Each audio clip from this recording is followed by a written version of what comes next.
So thank you for everyone joining the privacy talk.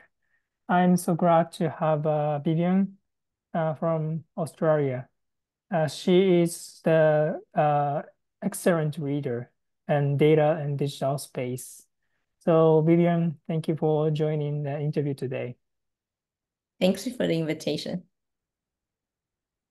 Before jumping into the agenda, I'd like to introduce her profile.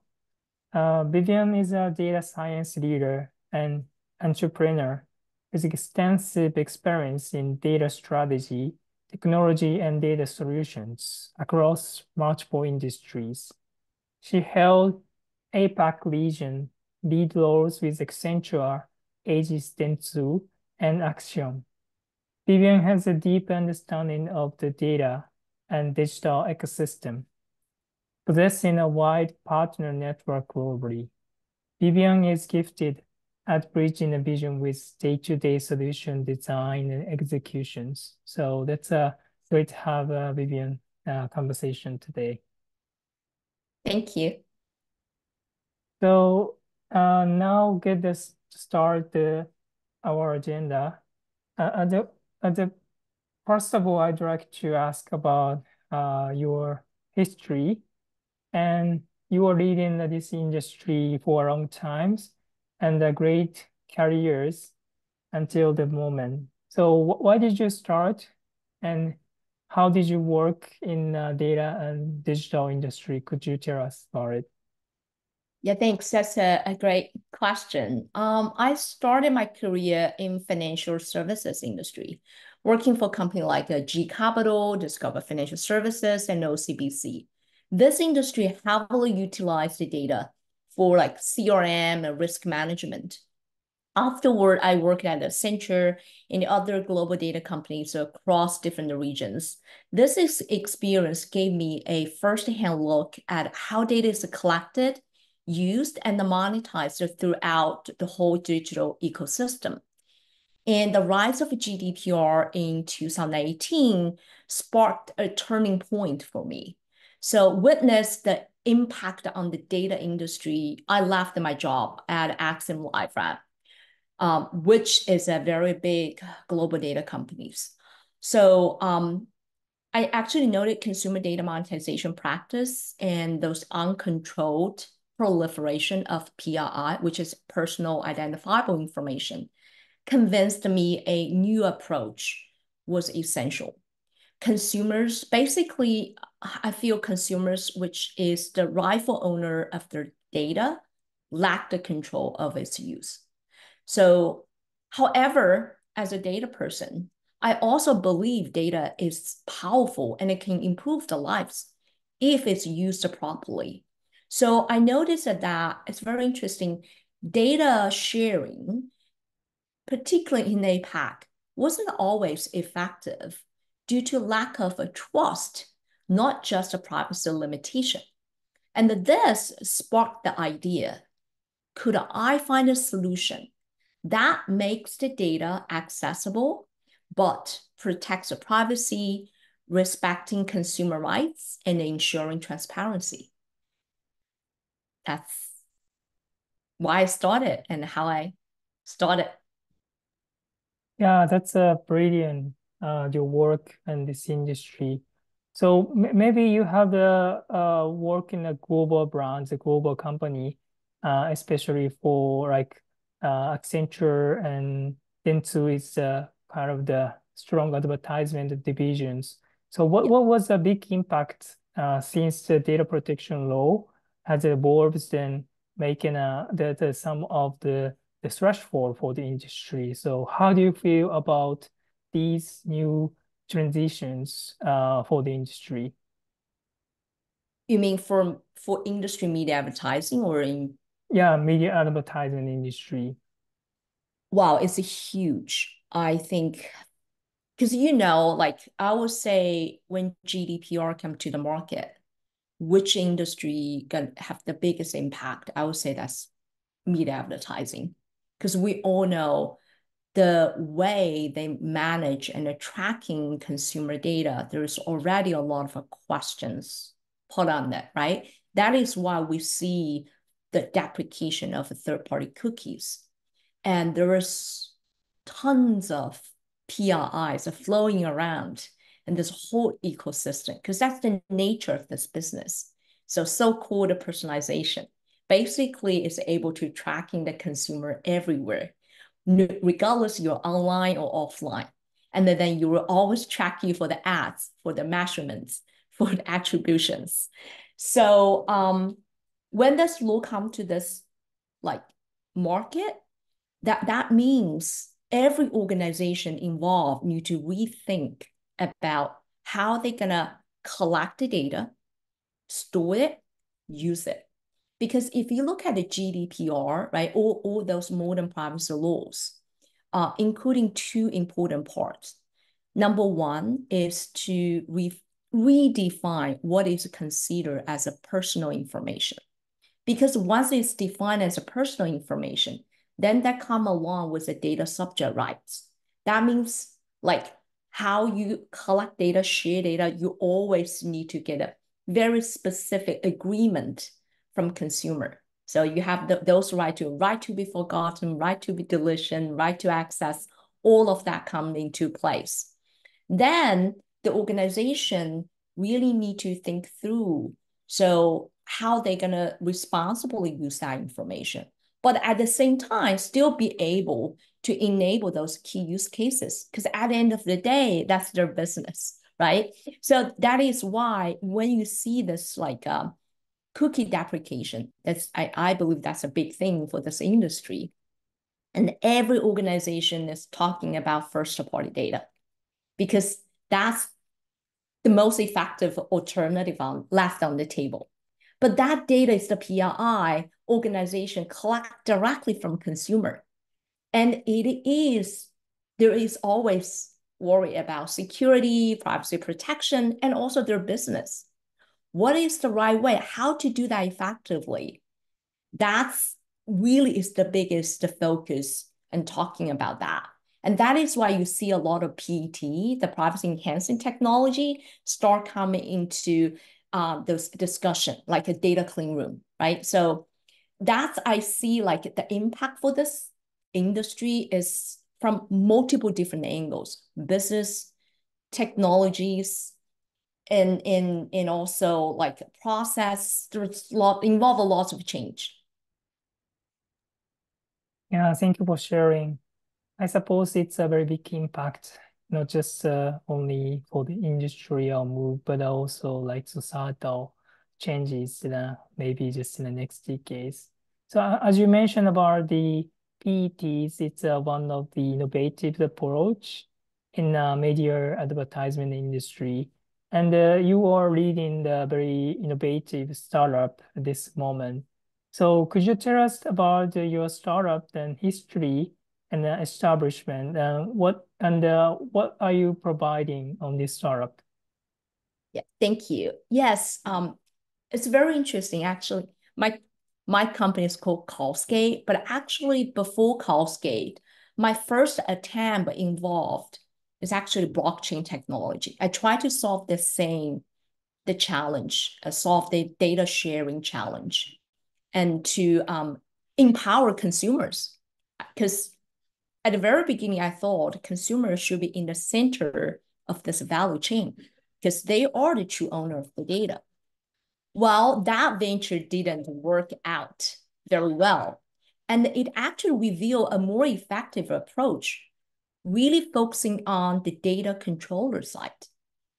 Data controller, we all know, it is organization which directly providing services or product to consumers.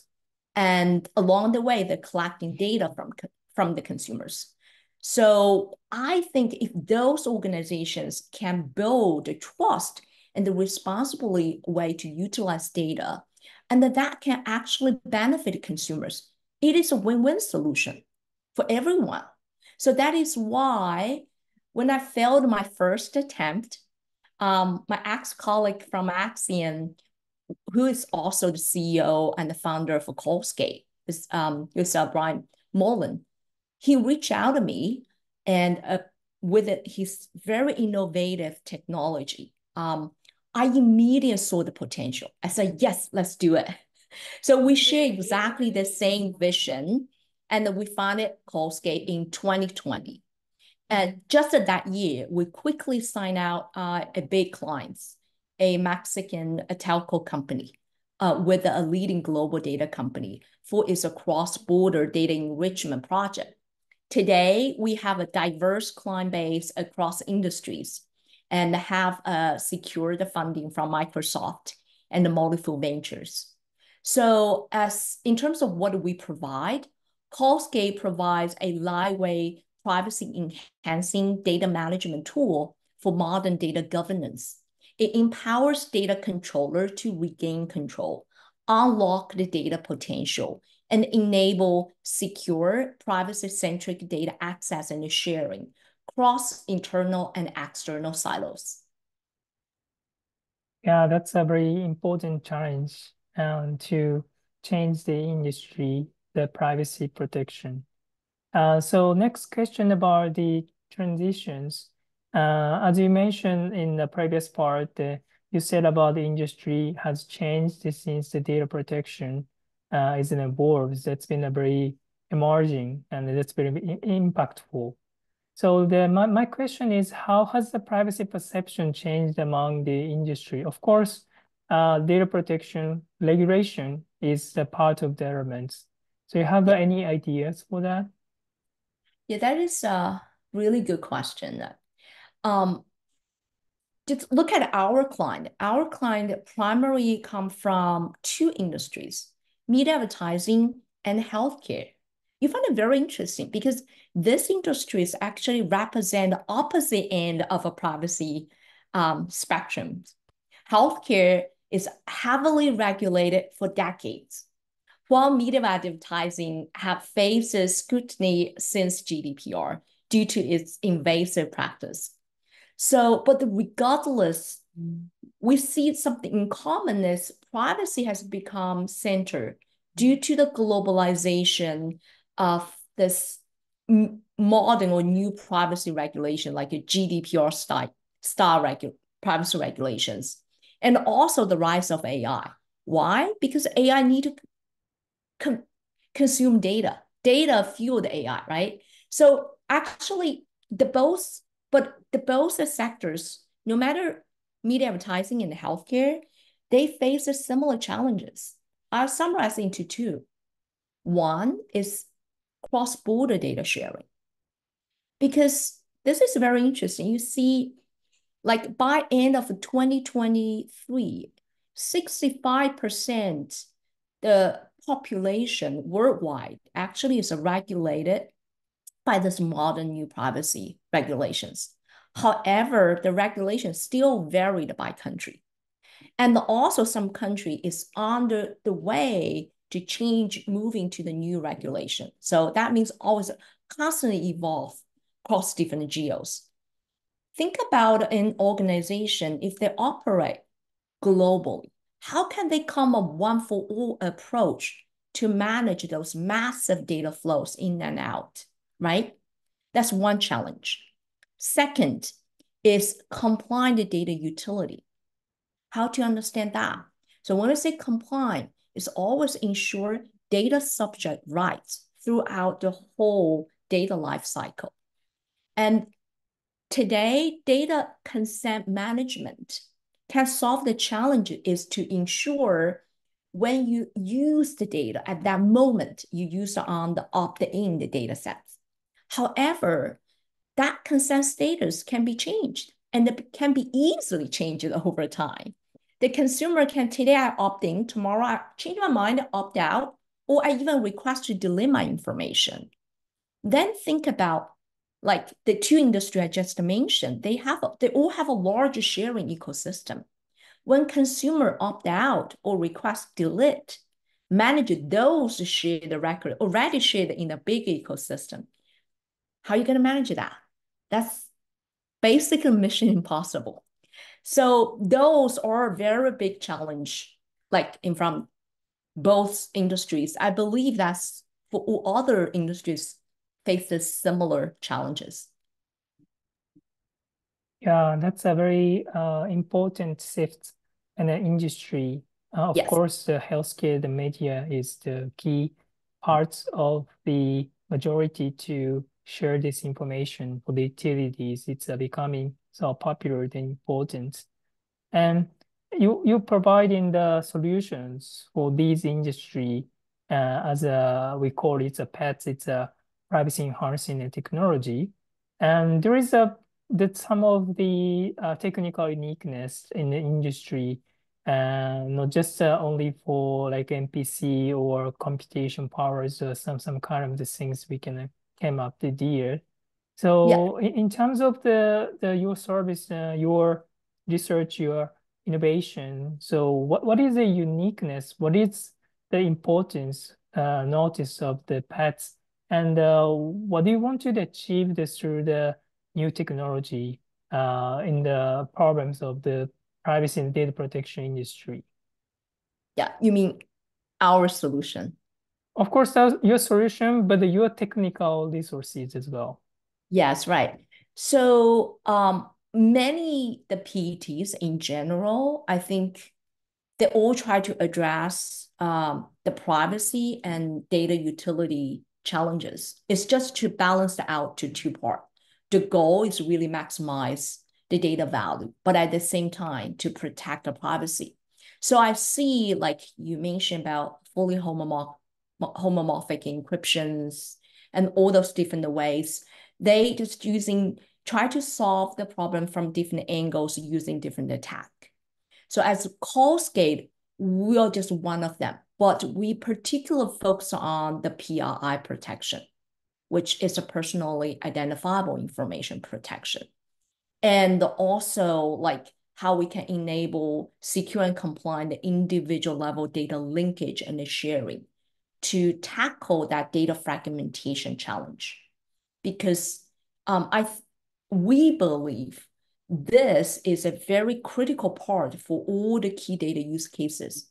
Think about like data measurement, build a model, or like even the KYC. A lot of those activities involve a linking the PI data.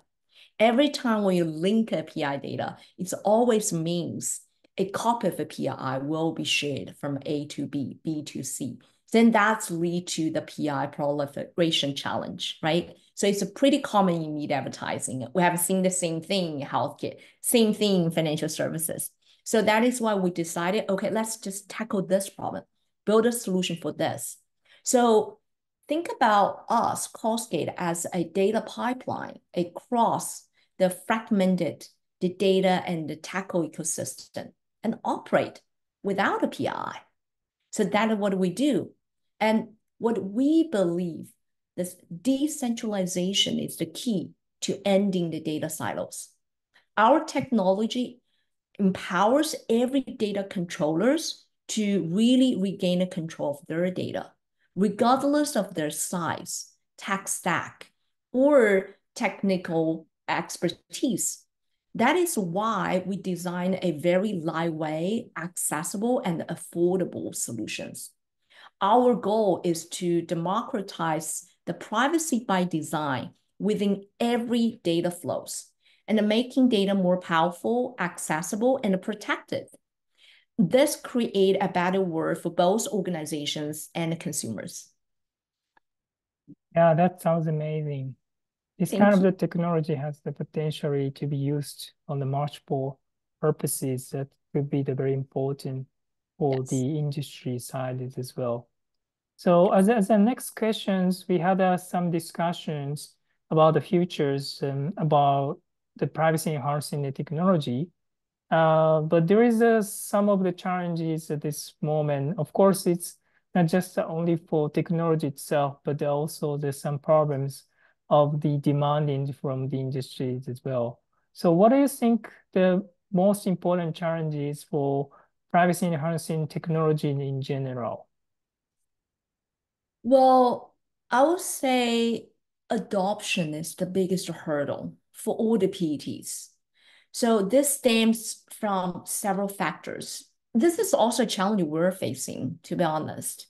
So first of all, we find privacy still today, even though we know it's important, it's still kind of like a compliance chat box for a lot of organizations. So they know it's a hot topic, but some organizations still see it as a compliance issue rather than a strategic imperative. So this lead to a lack of dedicated budget and ownership for utilize or implement the PETs. Basically, there's no owner of this piece of tech. And also, second, we see is stakeholder alignment. Like you making decision or implementing the PETs often require collaborations between tech team, business team, security compliance team, along with the chief level support. You can see like this is like how they can become everyone's focus and make a decision and do it. And that means a lot of education, conversation, and engagement with all the key stakeholders, which is a little bit challenge as a tech companies. And the third we see is a technical skills gap. So particularly some PETs still require a certain level and technical like experience to implement it. That creates actually the hurdle.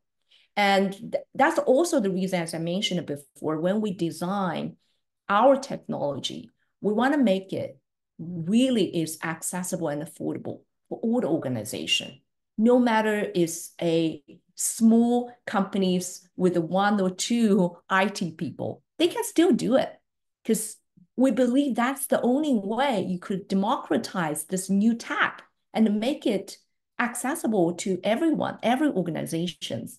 But still, I would say this is still early stage. Hopefully, we can see more and more, especially when this AI and everyone really focus on the data, focus on the ethical way to use data, maximize the value of data. PET can become something more important at the C level and really drive that, not see that as a piece of tech, but see that as an important strategy to really enable the whole organization. So yeah, I'm still very confident. I see it's changing, even though there's some hurdles and challenges in front of us.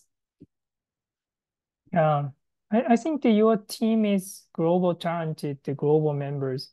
They work in different regions, the different areas where even the privacy, they have the different regulations, different law. So do you think there is any specific different demands in each country? Is just like you based in Australia, but your member is based in US. Maybe there is a different industry, different companies are located. So do you think there is any specific difference then between the regions? Oh yeah, it's very different. This is very interesting. I would say if you look at the region like North America, US and Canada, usually Canada is more conservative. It's more conservative compared with the US, right? So, and then think about APAC. APAC have a Japan, Australia, and China, and all different like other Asia countries versus Europe. Like I will say, if we talk about privacy, Europe, it is the region really focus on the privacy protection. And we have seen actually a lot of new use cases and the PET adoption actually started from Europe.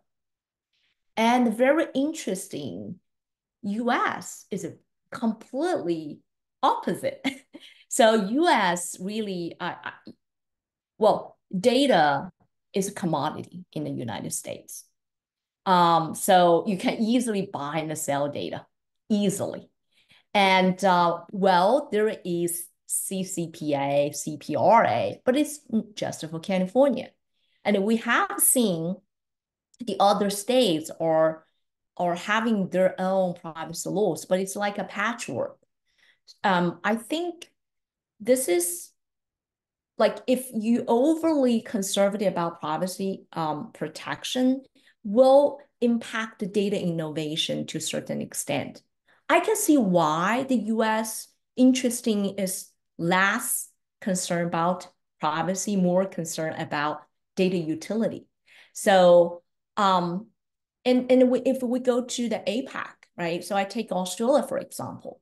So Australia is quite similar to US, I would say, several years ago. But since like the two data breaches 2 years ago, like one with the biggest telco here, and then followed by a biggest insurance company. So that actually privacy protection get the focus from the government side. And then they immediately take action. Now everyone is talking about the new Privacy Act. And that is highly possible gonna take effect by end of this year. And that there are still organization lobby and try to put their influence on the government's decision. But I would say it's very hard for them to pull this train back.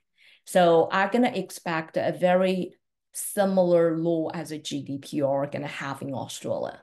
So then there's a massive impact. The organization really start to rethink how they're better manage PII, what kind of they think about change. So just in short, you will see like the EU, the Europe set a standard. US on their way, still a little bit like Wild West, still focused on the data innovation and data utility. Some countries like Australia is taking their own approach, getting closer to the GDPR. But eventually I see the overall trend is like everyone moving to the same direction. It's just take time. But now I would say, yes, every region is slightly different. So that is why in the US, we actually we got more hurdles in terms of adoptions. If you just sell privacy protection, to be honest, it's not that easy in the US. You always have to focus on the business. But if you come to the EU, then the privacy protection become the first priority. In Australia, they just started. So that is my view for that difference across different countries. Yeah, that's very interesting. Maybe the Japan is one of the Asian countries where, but we are in more neutral from the industry that Yeah, requiring the new solutions approach. You yeah. mentioned the healthcare industry is the one of the promising area to apply these new solutions because we Mhm. have trying to assimilate the similar level of the data protection in Europe. So which is a transition moment, but maybe it takes a time, it takes a more convince in the level of the leaders of the industry. But I Yeah. suppose that your analysis is very informative for the people who is doing the business in different regions. So thank you for sharing.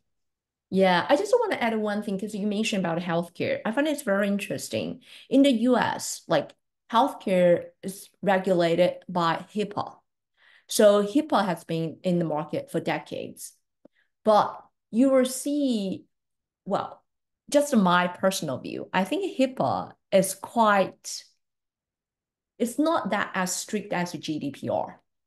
So, for example, HIPAA has a define a very clear scope or provide a very clear guidance for the de-identification. So basically, as organizations, for the cover entities, if you're able to de-identify your data, follow that instruction, you're able to monetize that data without patient consent. So basically, they give you a rule like if you do this 1, 2, 3, 4, okay, you check the box. Now you can sell your data without patient consent. And that is why you see there is a huge healthcare market, which I think is important, right? Because you share that data for clinical trials to develop drugs, and it's all for a better life, right? But that's the HIPAA. However, if you look at we talk about privacy regulations, right? The data subject rights is important. The patient might not agree, say, you can use my data for this purpose. You still need to get my consent. And in Europe, right? So there's no separate law for healthcare. So it's all under GDPR. So that means even data is pseudonymized and you still need to get a patient consent regardless. And then very interesting, just last month, I believe it's the last month, Washington State have its own privacy, healthcare privacy law, which is a very similar as the GDPR. And actually, very interesting. I asked a question like about the current sharing practice in the United States. If that law come to Washington State, for example, if a cover entity or a BA, they de-identify the data, follow that HIPAA rules, and share it in the bigger ecosystem. And then later on, the patient opt out. Same question. Do they need to pull out those shared de-identified data set? How are they going to manage that? They can't even do it. So you can see that like even in the States, it's changing along the way. But then I will see there is a challenge when the law standards increased for certain state. That will cause some challenges to stay compliant.